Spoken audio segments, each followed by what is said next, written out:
काकड़ साहब, इनफैक्ट आप भी साबिक वज़ीर-ए-आज़म और एक साबिक वज़ीर-ए-आज़म इस वक्त जेल में है, आपको लगता है कि उनका फेयर ट्रायल हो रहा है? क्योंकि कई मुकदमात में ज़मानतें उनकी हो चुकी हैं, असूलन उनको बाहर आ जाना चाहिए, नहीं आ जा रहे।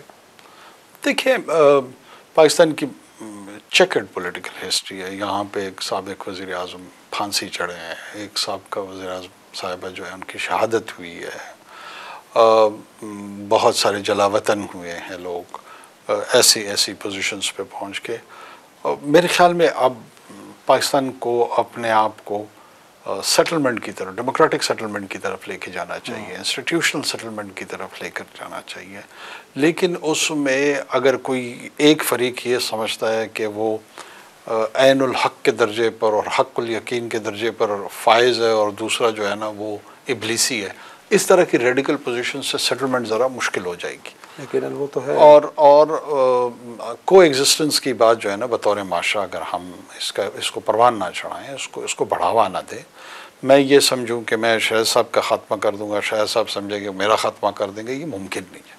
तो आपका ख्याल है कि इमरान खान अगर रवैया बदलें तो रास्ता आसान हो सकता है? देखिए, मैं एज पॉलिटिकल असेसमेंट आपके ले रहा हूँ। बिल्कुल, अगर रवैया बदलने से आदम ने रवैया बदला वो कहाँ पहुँचा, इब्लीस ने रवैया नहीं बदला वो कहाँ पहुँचा, तो बीच में फिर निज़ाम दोनों आ जाएगा। जिस इंसाफ के कानून और निज़ाम की हम बात करते हैं, इसका मतलब है ये भी कहीं से इशारे का मुंतज़िर है।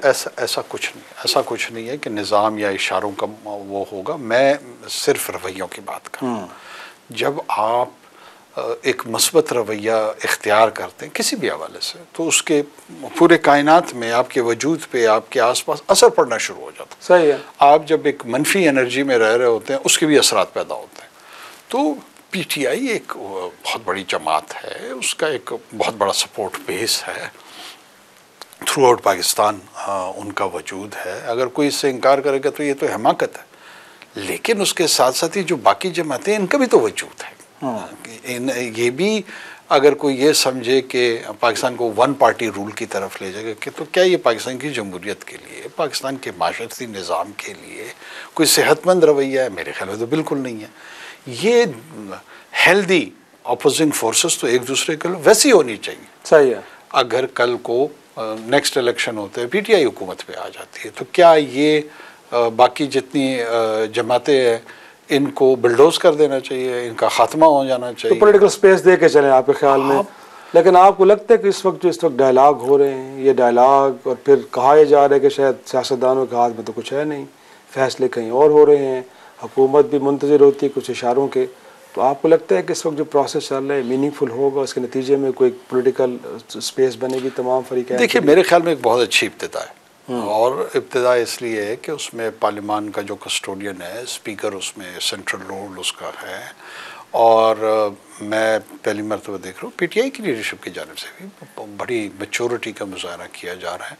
मैं पिछले दिनों कोई उनके जो लीडरशिप है उनके बयानात देख रहा था कि रुकावटें आ जाती हैं, इख्तलाफात पैदा हो जाते हैं।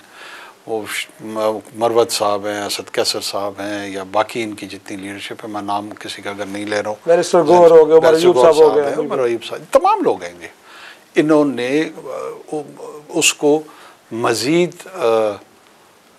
इरिटेट नहीं कर रहे हैं प्रोसेस को। अगर कोई इरिटेंट्स हैं उसको भी बड़ा वाइजली कोशिश कर रहे हैं कि वो सेटल हों और बात आगे बढ़े।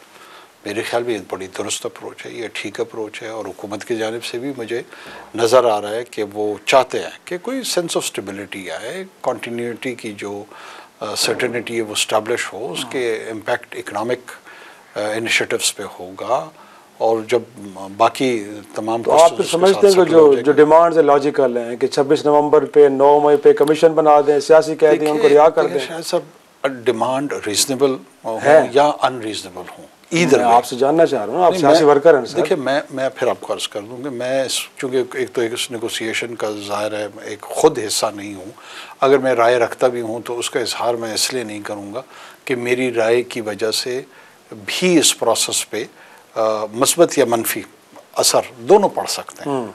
अगर मैं इसका हिस्सा होता तो मैं खुल के इसका इजहार करता कि मेरी राय में ये डिमांड्स जायज़ हैं या जायज़ नहीं हैं। अब ये दो फरीक़ें जो है ना, वो इनकी ज़िम्मेदारी है कि उसको आगे लेके बढ़ें। हम बाहर से तमाशबीन हैं हम तमाशबीनों को बहुत ज़्यादा एहतियात करनी चाहिए कि टिकर के लिए या ख़बर बनवाने के लिए जो है ना हम अगर कोई बात करें तो स्टेटमेंट ना दे दें कि जो बड़ी गैर जिम्मेदाराना हो।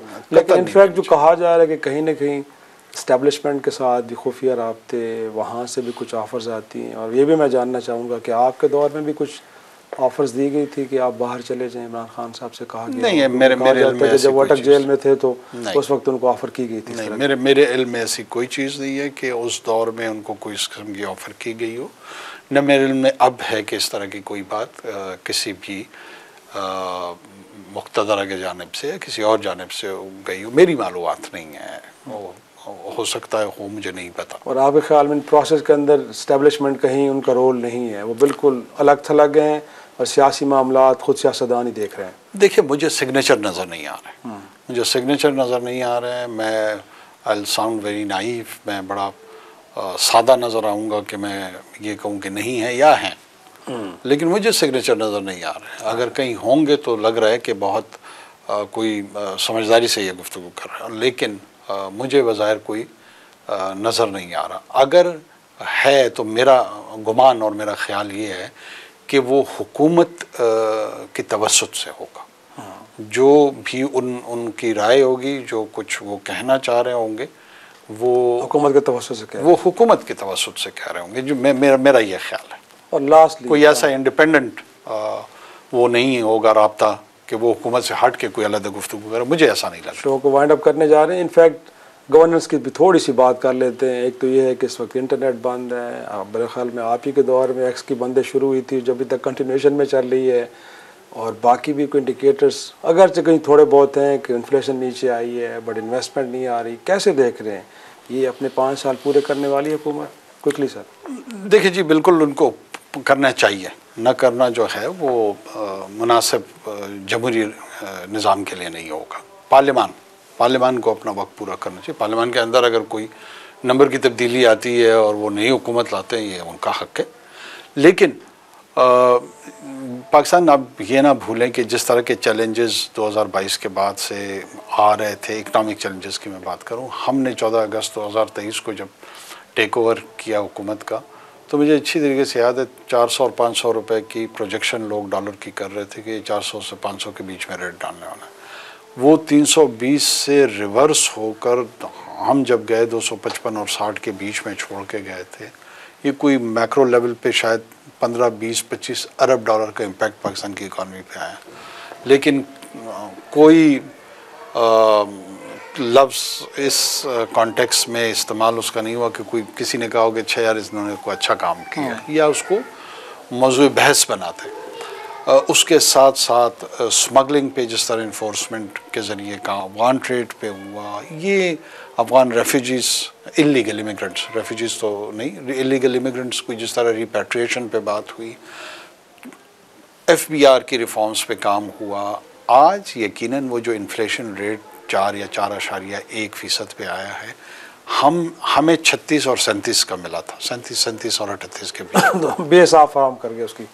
अगर किसी ने तस्लीम नहीं करना वो तो चले ना करें, लेकिन आप इल्जाम गंदम स्कैंडल भी आपके गले में लोग डाला। कोई स्कैंडल नहीं है। कहाँ स्कैंडल था वो स्कैंडल था हमारे मीडिया का। वो स्कैंडल था कुछ मखसूस अफराद का।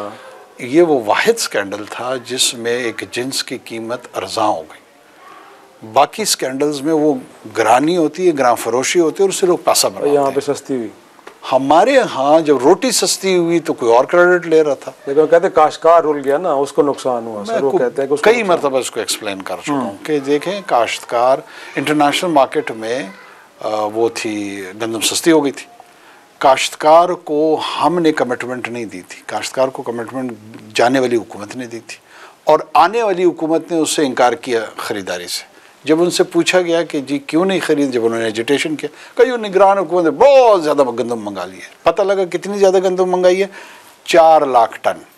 4 लाख टन जब हमने डाटा वेरीफाई कराया कि वो पाकिस्तान में उसका कंजम्पशन कितने दिनों में होता है, 2.25 दिन की कंजम्पशन थी।